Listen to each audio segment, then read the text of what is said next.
ఈరోజు మనం వేసే అడుగుల వల్ల మనం ఏం దరిద్రాలు తెచ్చుకుంటాం ఆయనకి తెలుసు. తెలిసే వద్దురా అంటాడు, తెలిసే వద్దామా అంటాడు. మనకు నచ్చదే ఆ మాట.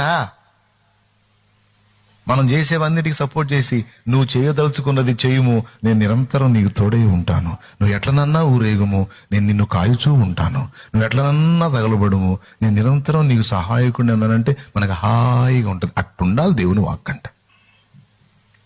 మనం ఏం చేసినా సరే దేవుడు ఓకే అని ఎప్పుడు పచ్చజెండా చేతిలో పట్టుకొని ఇక ఊపే పనిలోనే ఉండాలా.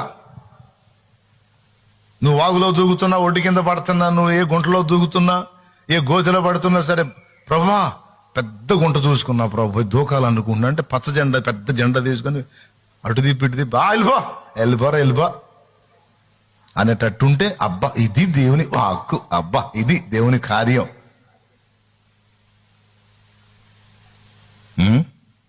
ఆయనేమో అట్లా పచ్చ జెండాలు తీసుకునే టైపు కాదు.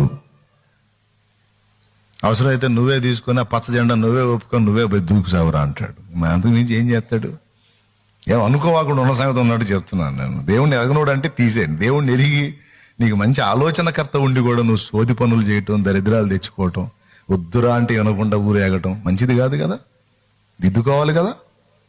ఈరోజు చెప్తున్నాడు దేవుడు, ఇప్పుడన్నా నా మాట వినరయ్యా, ఇకనన్నా లోబడరా, కాస్త నా సలహా తీసుకోయ్యా. దేవునికి స్తోత్రం కలుగును గాక.